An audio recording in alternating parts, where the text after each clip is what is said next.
This is Spotlight on Small Business with NFIB Pennsylvania's Kevin Shivers.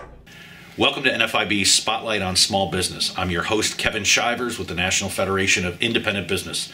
Well, energy costs are the third biggest concern in the minds of small business owners in America, and here in Pennsylvania, small employers and families have watched their electricity bills rise as much as 400% recently. Now they're learning their rates could go even higher because of a new regulation proposed by the Environmental Protection Agency. Well, joining us today is the President and CEO of the Pennsylvania Coal Alliance, John Pippy. Welcome to the program. Kevin, thanks so much for having me. Appreciate it. Before we start talking about the regulation and its impact both on jobs and energy prices for families, can you tell us a little bit about the Coal Association and what you are Sure. doing? The Pennsylvania Coal Alliance is a trade organization that represents the bituminous side of coal here in Pennsylvania. There's actually an anthracite association as well. We have over 300 member companies, of which over 280 of them are companies that support the industry. The other 30 or so are the actual mining companies that extract the coal out of the ground. We just released an economic impact report done by the Pennsylvania Economy League that shows it's over a $4 billion impact on Pennsylvania's economy, over 36,000 jobs. And these are good family-sustaining jobs with an average salary between $70,000 and $80,000. I mean, this is what we say we want in America.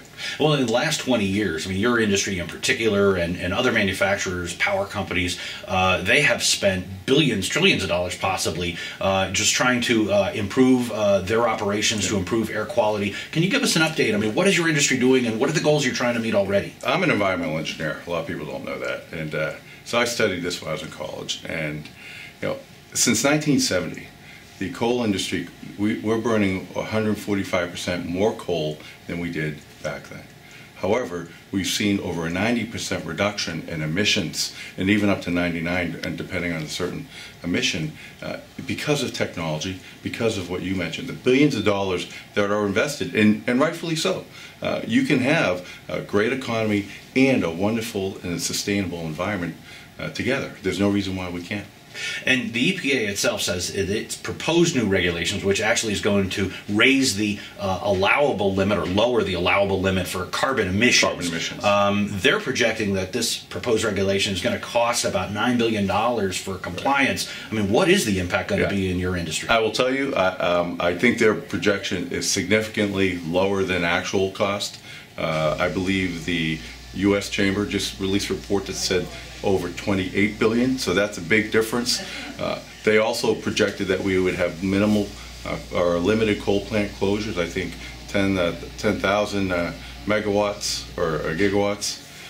We've doubled that already. So their projections have been off, not only on energy, but also in healthcare and some other things. But the point being, there will be a very large cost in the billions of dollars, minimum of 9 up to 28 billion, to do what? Well, to reduce our CO2 emissions by 30%. Now that sounds like a really big number, but to put it in perspective, U.S. power, not just coal, but all power generation, is only 4% of the total greenhouse gas. So for us to reduce that from 4 to 3, would cost us billions of dollars, while the rest of the world is growing. And the EPA admits it. They say that this will have minimal impact on the total global carbon emissions, but it will have a devastating impact on our economy. And what's the bottom line impact for Pennsylvania homeowners? I mean, most of us know about energy costs by simply flipping on a switch. I mean, what is the projected impact? Well, if you're a middle to low income family, you're going to see almost a third of your disposable income going towards energy, which makes absolutely no sense because we are one of the energy capitals of the world in Pennsylvania with Marcellus gas, nuclear, renewables, and coal. I mean, we can really have low-cost energy. So that doesn't make sense. Across the country, there's predictions from anywhere from 20 to 60% increases. I mean, these are real numbers. At a time when the economy is slow, the cost of healthcare is skyrocketing, contrary to what you heard from Washington.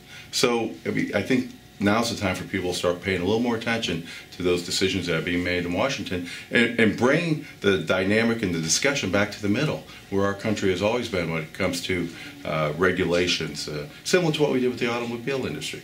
Now, our viewers might be concerned and confused a little bit at home because, this was an issue that was actually brought up before Congress, right. and I thought it failed. I thought they didn't secure enough votes to pass it, and why are we talking about it now? You are right. 2010, with a democratically elected Congress in the House and the Senate, the President proposed this type of plan. It was called Cap and Trade. And when people start doing the numbers, they realize we won't have any real benefits. So anything we do here in the United States is being dwarfed overseas. So why should we be paying that price? I think we should take the lead. I think we should promote technology, promote efficiency, and show the world how to burn all fossil fuels better. But that's not the path this administration is taking. Now, this is a proposed regulation, right. and there is a public comment period. I mean, what can small business owners, what can taxpayers, homeowners do to make sure their voice is heard in part of this process? Well, first and foremost, they could go to our website, iamcoal.com, and they can sign up, and we'll keep them updated as to what's occurring. Talk to your legislators at the state level. Because this regulation will actually, the fine details will be done at the state level, whereas the parameters will be set federally. And then start telling them how important energy, you mentioned earlier, energy is a significant part of the cost for a small business, for a family, and for industrial and manufacturing. Tell legislators, because for some reason Washington thinks that increasing our cost of energy won't impact the economy. And they're just wrong, and we're seeing it today.